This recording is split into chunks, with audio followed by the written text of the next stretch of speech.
And welcome back to another video on the channel. I'm joined by Teo, but this is not the total NASL roundtable. This is a NASL fantasy pool starting a lot 11 selection video. Teo, welcome back to the channel. Welcome. I know you had a busy day at the Fury kit reveal, but let's talk about the fantasy pool and what that's all about.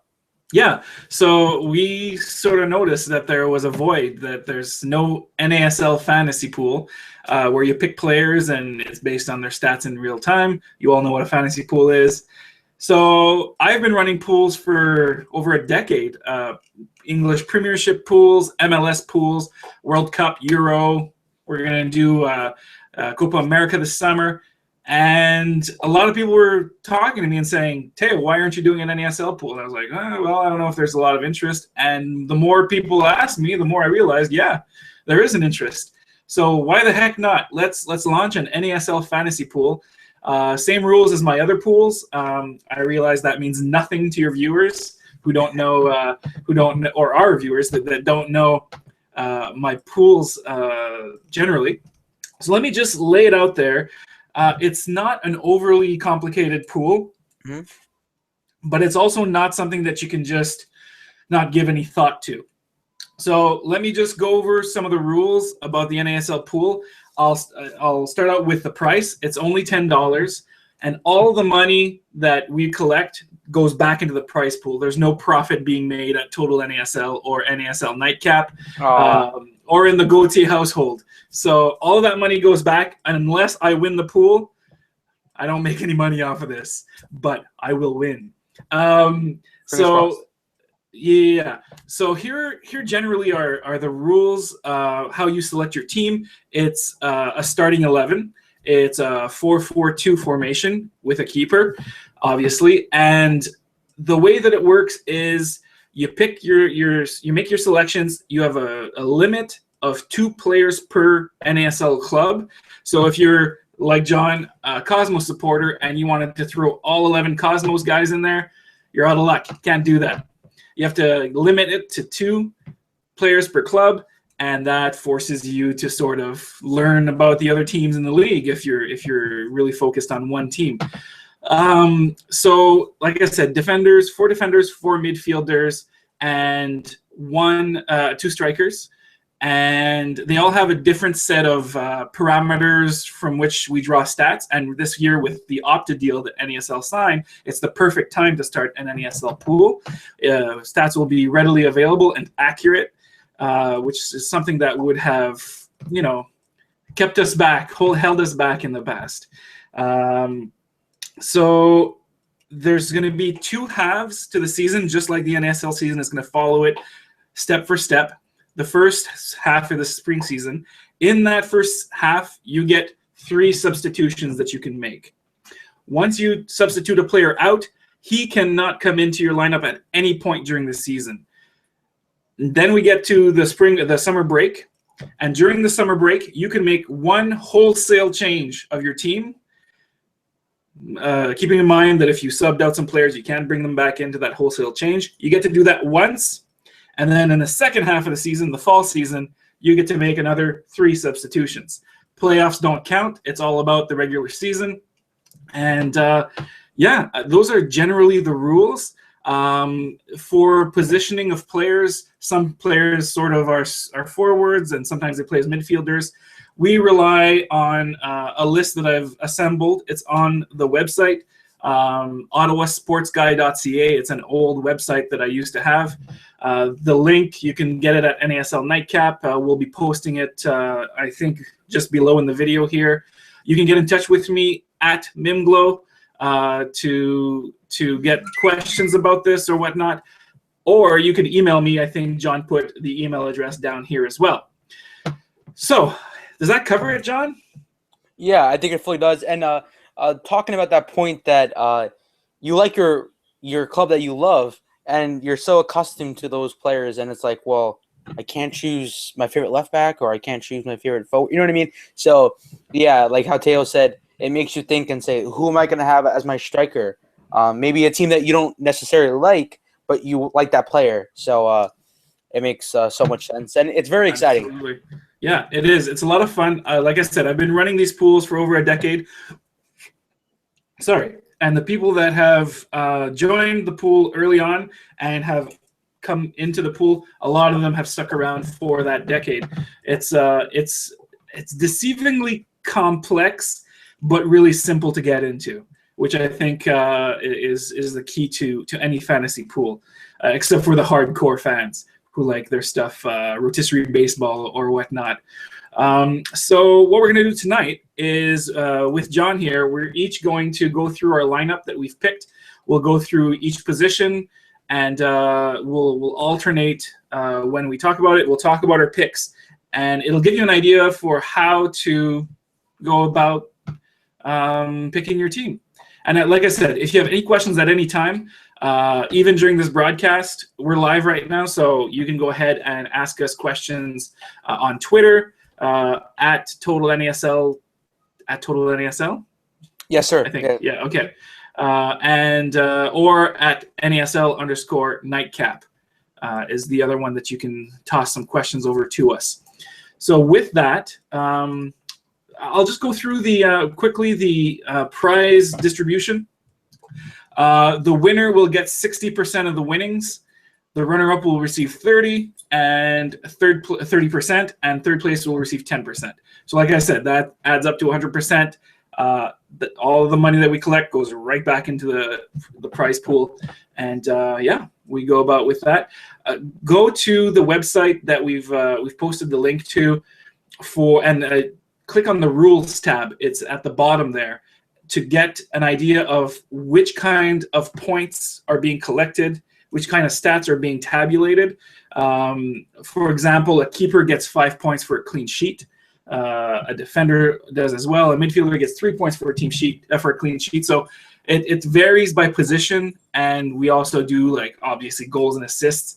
And yellow cards are minuses, red cards are even worse. Own goals, saves, goals against for goalies. Anyways, there's a lot of. I won't go into all the details for that here, but that's all on the rules page. And I think we are ready to go, John. One last thing. Can you touch on the subs aspect? Yep. So, yeah, just please expand on that. Okay, so from this weekend, start of the season, until the spring season ends, you can make 3 substitutions. So a player gets injured, for example, you can take him out. Let's say I take Pablo Campos, and he gets injured. Well, I will want to sub him out if it's a long-term injury so that I don't have an idle player on my team.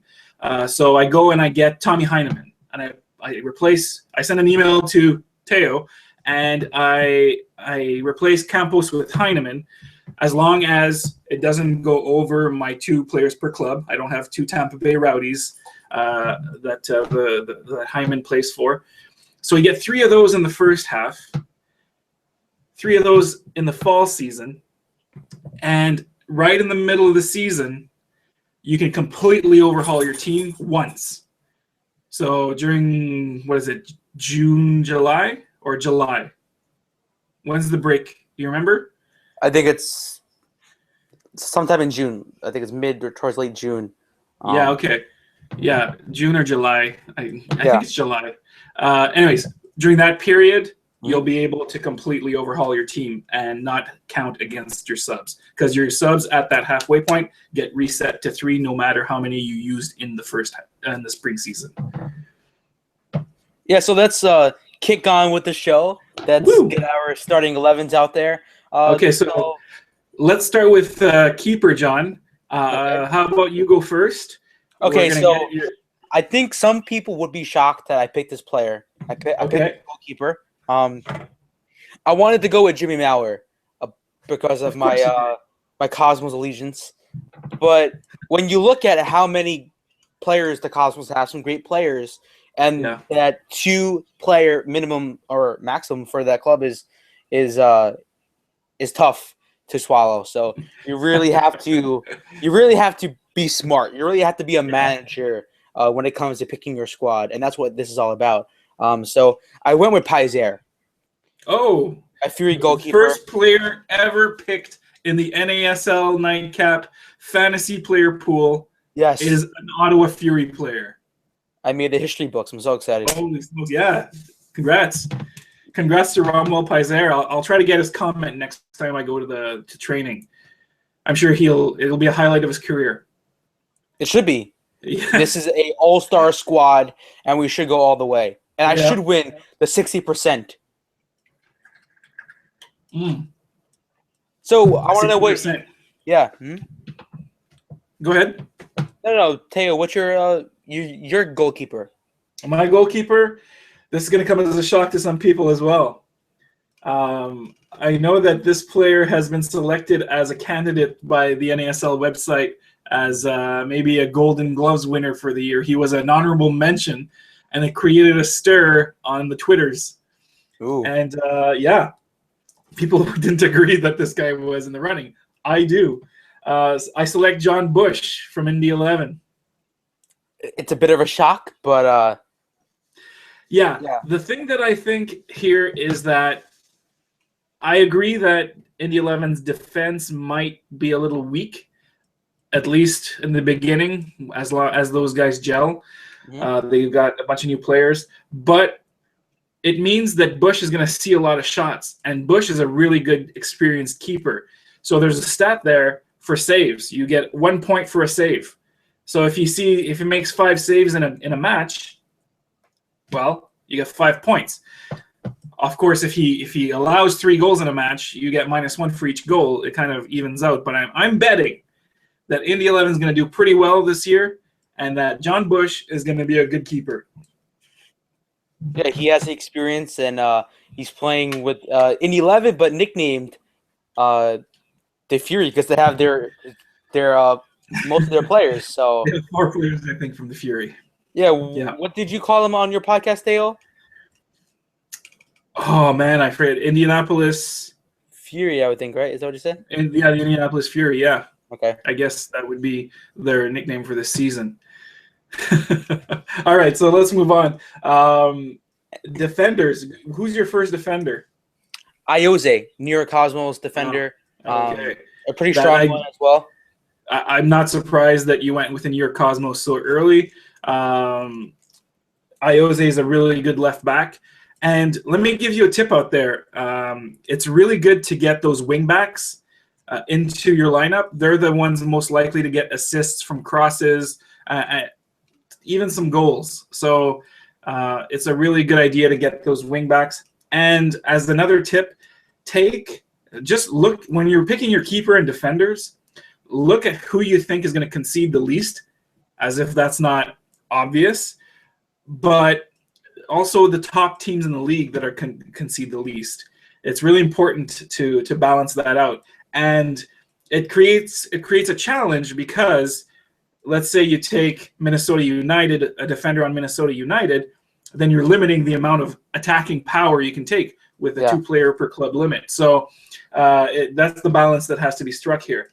I went with Mason Trafford, Miami FC.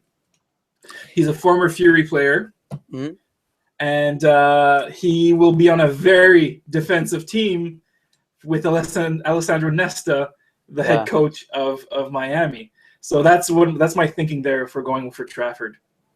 And what Teo said earlier was that pick your defensive players and sort of earlier on, and you don't want to get into that mistake with the attacking players. Like, I love the attacking players from Minnesota, but I want the defenders. So a tip for everyone out there is sort of pick your defenders from teams that have great defenders, but teams that you wouldn't select an attacker from. So you can easily get your 2 from there, and you can go to a team that you like and get your attackers from there. Yeah, that's a great pick. That's a great tip. So let's go with your second pick on defense, John. Simon Mensing, former Silverbacks defender and current Railhawks defender. It should be very exciting, and he will get consistent minutes with the Railhawks. Oh yeah, definitely a starter for the Railhawks. And are you betting that the Railhawks are going to be good defensively this year? Yeah, I think with his addition, with Mensing and his partner Mackenzie as well from the Silverbacks, that should be very exciting. Paul Black also joined the squad. Mhm. So Yeah. it's a pretty strong defensive line. And they all play together. So there shouldn't be working together chemistry. It should all be there come Yeah. come the start of the season. So Yeah, definitely. it's just all there. Yeah.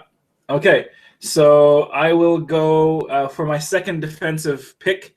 I will go with Carlos Mendez, New York Yay. Cosmos.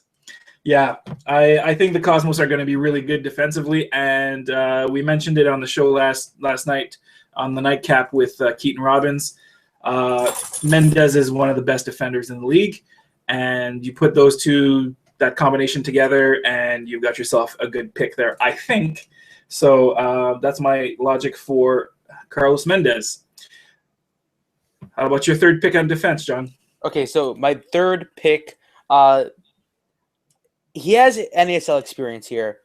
Brad Rusin, Miami FC player. He formerly played for the Tampa Bay Rowdies, played for the Scorpions. I feel like I'm leaving out a team, but he has so much experience within the league. He's going to bring a lot to the Miami FC, as they call it. Just a very exciting shout. And he has the best hair in the league as well. That doesn't matter in this pool, but I feel like he is going to bring a lot to this squad. Hey, maybe we can add that stat. No, that's not good. I'm gonna have to check that out now. I haven't seen a picture of Rusin, so yeah, that's an interesting criteria. John. Okay, all right. Let me go with my third defender.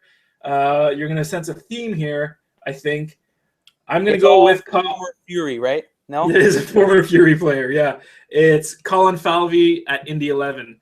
I think Colin Falvey was underrated last season. I think that as well as Rafael Alves should have been in the best 11 for the NASL, and he will be one of the better signings at Indianapolis this year. So you can see where I'm thinking here. I've got an Indy keeper and an Indy defender. I'm done with Indianapolis. I can't pick any more Indianapolis players. So that's my third defender. What do you think about that? It's a great pick, and what's cool about your selections is these players left the Fury. So if they were with the Fury, you would be in a tough situation. But now you're able to pick your favorite players that played for your squad, and they're all coming together because they play for different teams. So and I think that as we continue watching NASL, we get to know the league better and better. And this allows me, like, obviously the teams that I watched the most, and they happened to be good last year, was the Fury. So going with former Fury players, like you said, is a no-brainer for me. And participating in this pool is going to open my eyes to a lot more players, which is the great thing about participating in a fantasy pool. So your fourth pick at defense, John. I went for Cosmos till I die, guys. Okay, so Cosmos player, right back, Hunter Freeman. Hunter Freeman, yeah, he has MLS experience. He just brings a lot to the Cosmos, and he's a consistent defender. And he should bring a lot to my team, bring a lot to the Cosmos for this season. Yeah, and I seem to remember that when Thomas Rongen was on the Total NASL Roundtable last year, he talked about Hunter Freeman, didn't he? I don't recall, but maybe he did. Maybe you guys should go out there and go check it out because it was a great show. He was eating eggs on the Total NASL Roundtable. That's true. That's true. Hey, you know what? We should get Rongen in this pool. That would be interesting. Okay, so you've got Hunter Freeman as your fourth defender. That's your complete defense there. I'm going to go with Marcel de Jong. He's going to be one of my favorites in NASL this season. Not only does he play for the Fury, he's a Canadian national team starter, plays left back for both teams. He might even play left midfielder for the Fury. It's possible. But that is my back four is complete now with Marcel de Jong. We both have some great defenders in our teams. It's solid in the back from both sides. Yeah, definitely. What were you going to say? No. It was a thought that I had, but I was wrong, so I won't say it. So let's move on to midfield. We've got our defense, our keepers are set. Tell me about your first midfielder. Okay, so I'm going with two defensive mids. I'm going to start with Derek Boateng from Rayo OKC. Yeah. Again, so much experience in this squad. Rayo OKC signing, I think it was 5 or 6 World Cup players, which was pretty exciting for the league. And Derek Boateng, a great first start for the midfield. Yeah, I think so. He's one of my favorite signings of this offseason. I'm a fan of his. I think he was lights out at Fulham when he was with the English Premier League, and he's the type of midfielder that I really admire. That bulldog in midfield that just is so hungry to break up the play, go get the ball, and feed his teammates. I really like Boateng. I'm looking forward to watching him in NASL, and now I'm going to get to watch him closely as he's in the pool as well. So I'll watch his stats as they go up.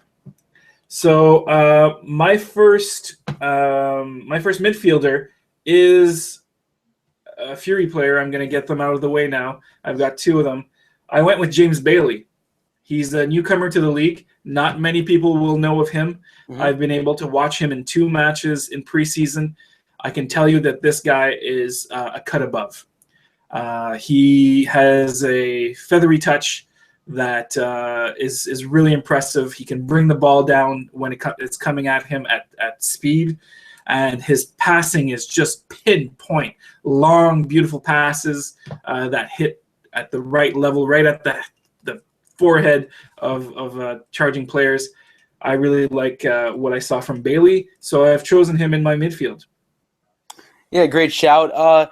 Where do you see the future for Bailey maybe with the Fury? Do you see a long-term situation with the Fury?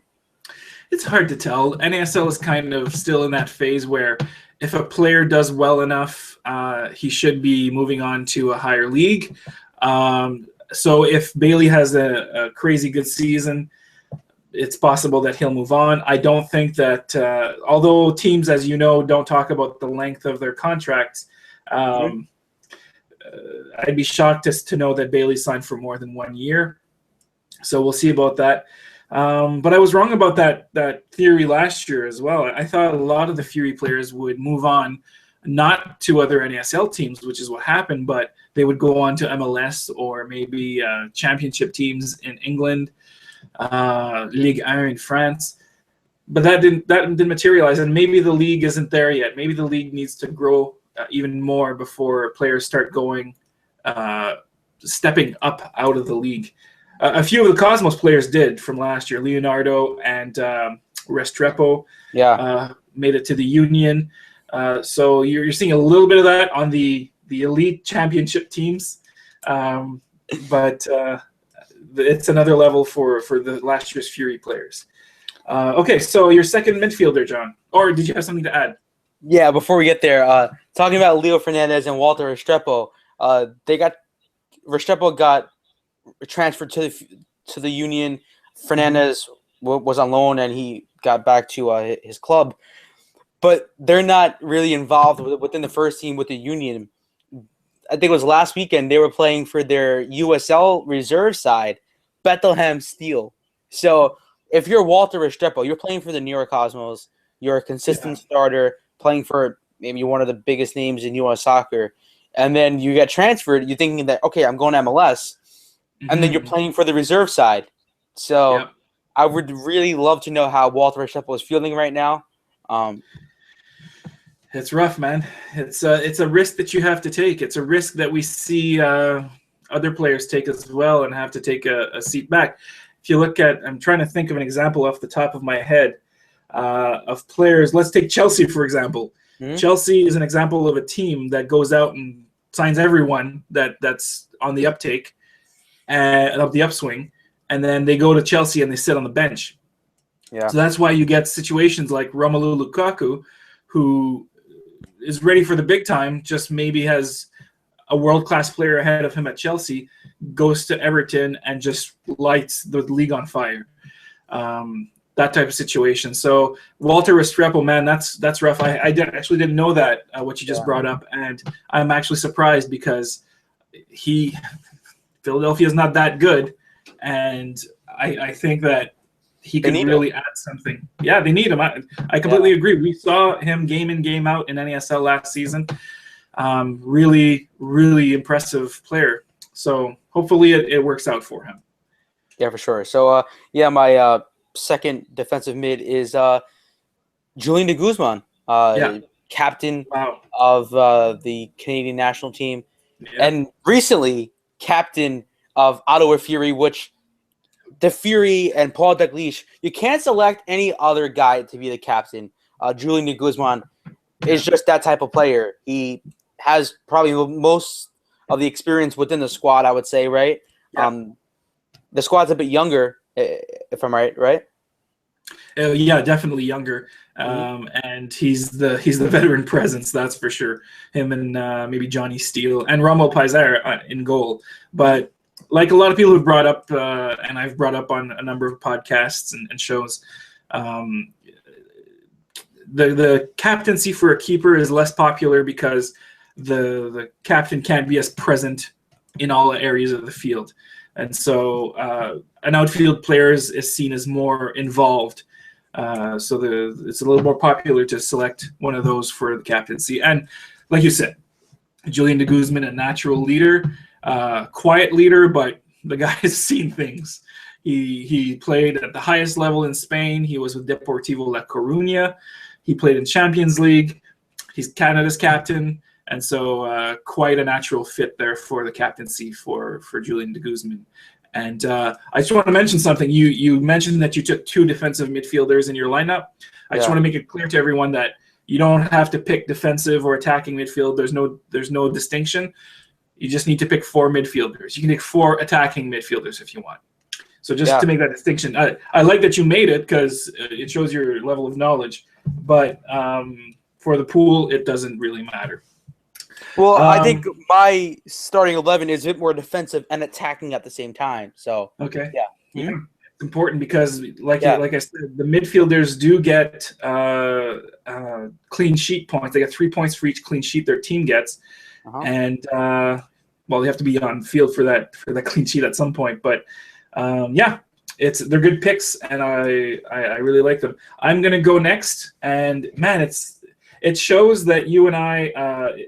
The teams that we cover are coming through in this fantasy pool because my next player is a New York Cosmos player by the name of Juan Arango. Yay. So I think Arango is going to be one of the best players in NASL this year. He'll have the biggest impact, I think. But it'll be between him and Samaras, I think, to see who has the biggest impact on the NASL this season, the newest signing, I should say. And Arango is going to be that, and on a really, really strong New York Cosmos team. So that's my pick.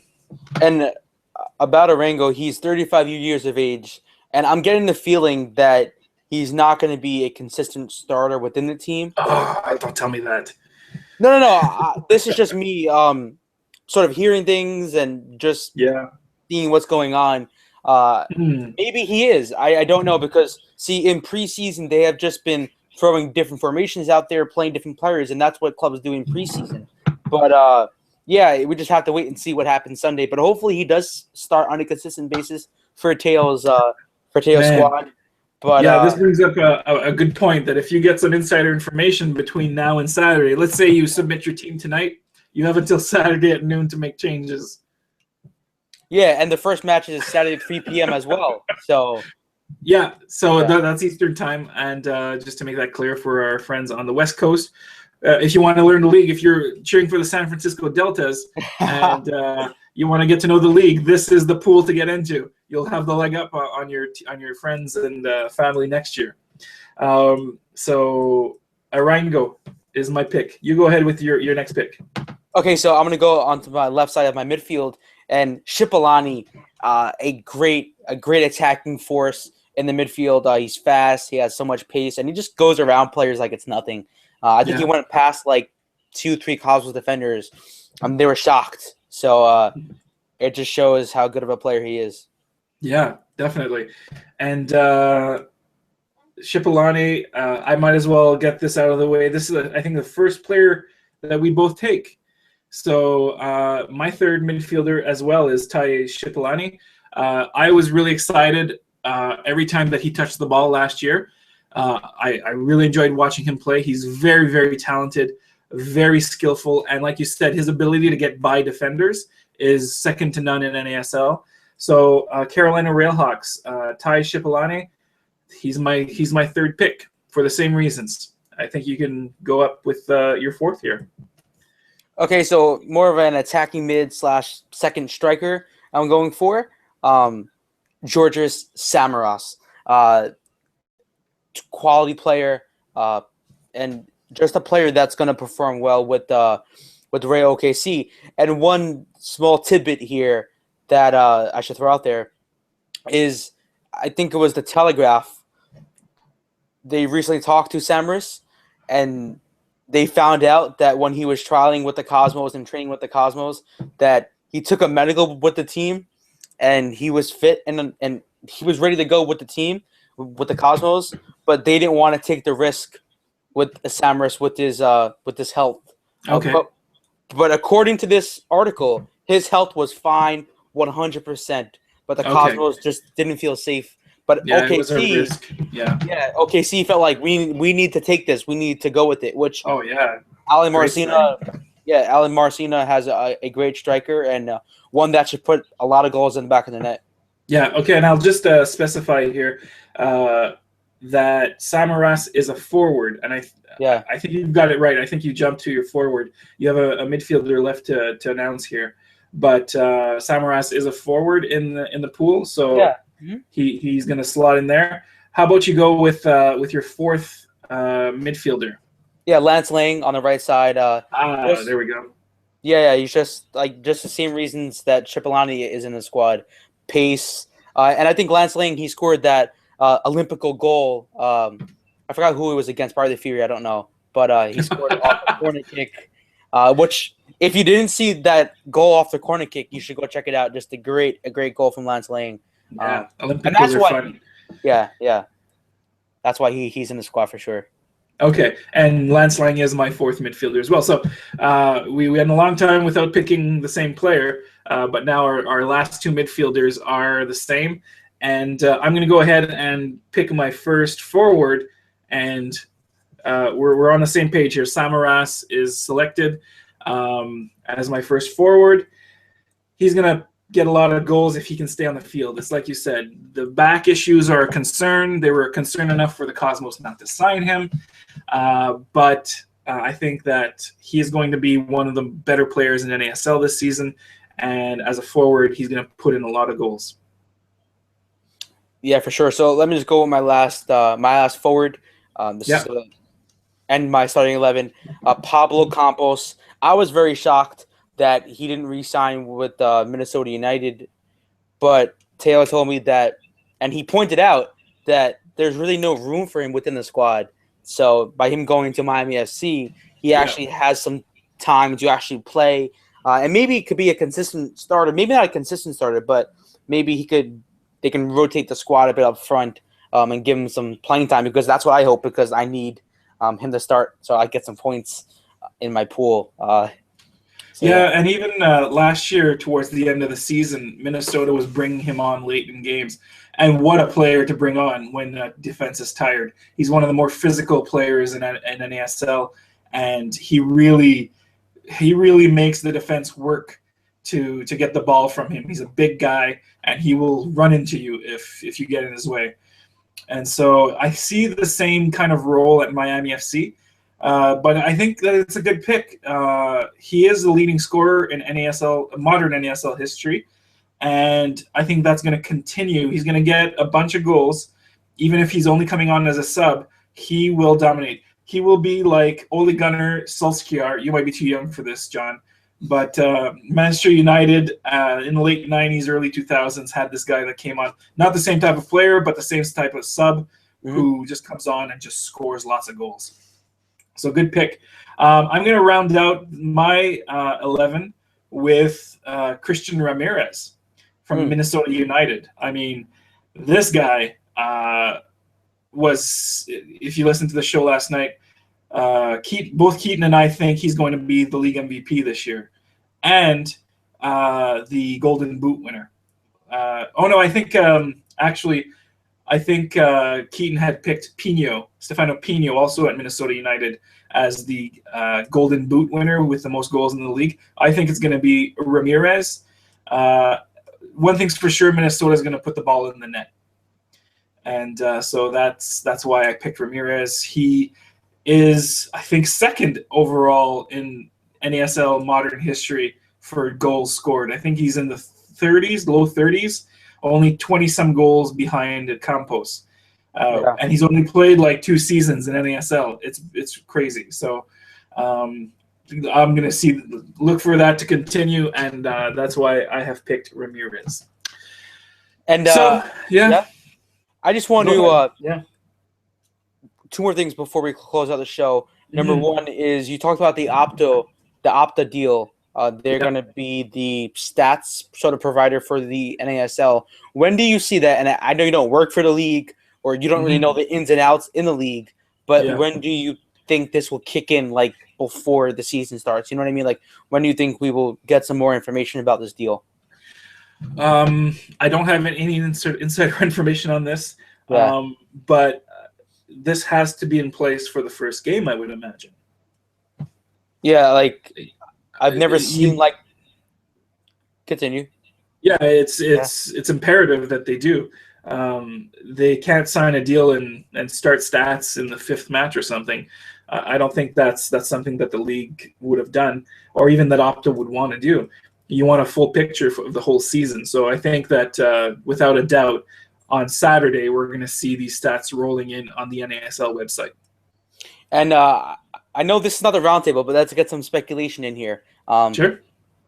Tomorrow or today, the league announced, the NASL announced on Twitter that there is more news awaiting for tomorrow. A lot of people have been saying there's going to be a 3rd TV deal. Yeah. It's not that I don't want to believe that. I just feel like it's not realistic because last year we're just saying, okay, we're on One World Sports and we're on ESPN3, and a lot of people were saying we need to get a TV deal. We need to get things right. And then a couple of months later, we have beIN Sports, we have One World Sports, we have ESPN3. Picture another TV deal in there. It's going to be nuts for the 2016 NASL season. Well, there have been rumors. I mean, there's the reporter from the Telegraph in London, who he had beIN Sports correct. He had also broken the story that CBS Sports was involved at some level in negotiations with the NASL for a TV deal nationally. So if there is another deal coming down the pipe, that would bring to 4 the amount of television networks that are affiliated officially with NASL, and that's a lot of games being televised. And I think it's a good thing. Eventually, you want the league to have the one big broadcast partner, an ESPN or a Fox Sports, so that fans know that if they want to see this league, they go to that channel. But for now, it's a little bit like what was happening with MLS a few years ago. You had some that were on one channel, some on another, some on a third. There was a lot of channels. It's still kind of like that. It's fractured a little bit in MLS, but eventually you want a deal like NBC has with the English Premier League, where Saturday mornings you want Premier League, you tune into NBC, one of NBC's channels. So I think eventually you want to get to that, but this is great for the league. The exposure that they're going to get with beIN Sports is just magnificent.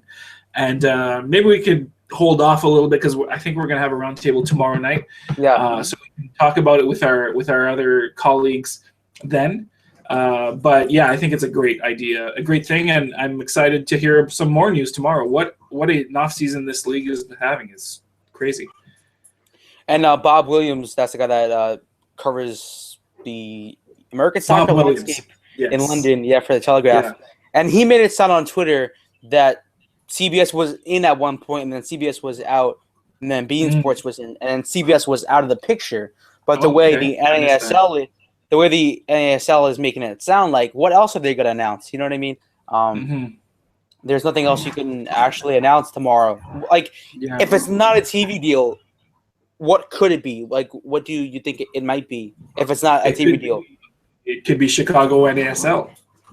Okay. Right? Could be another expansion team.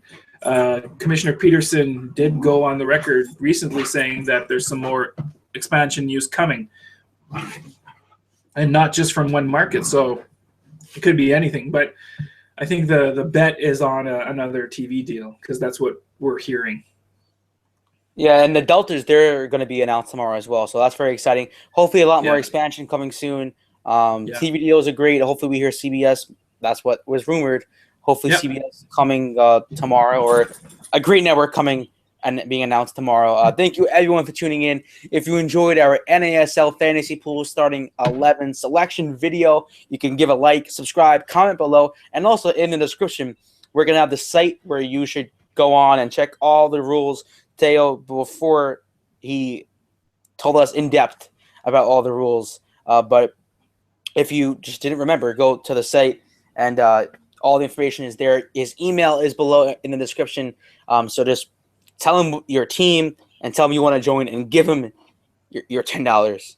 It's not going in his pocket. It's not going in his pocket. It's going in your pocket if you win. So absolutely. Best of luck to you, all you NASL fantasy poolers.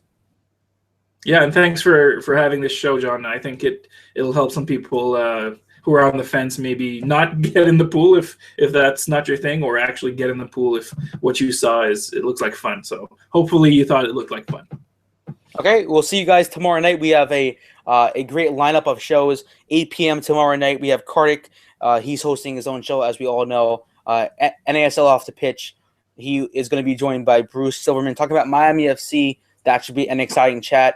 And at around 9-ish after his show, we will see our total NASL roundtable coming on live, and discussing everything. So discussing everything that's going within the league, discussing hopefully another TV deal, and previewing the season, which should be a very, very exciting chat as well. So you can just keep your YouTube tab open from tonight till tomorrow night, and you can just keep it going, right? It's a great idea. So, any last words, Teo? No. If you have any questions, just email me or tweet me. I'm ready to answer any questions and receive your squads. Let's get this happening. Let's make this a really successful fantasy league. Okay, we'll see you guys tomorrow.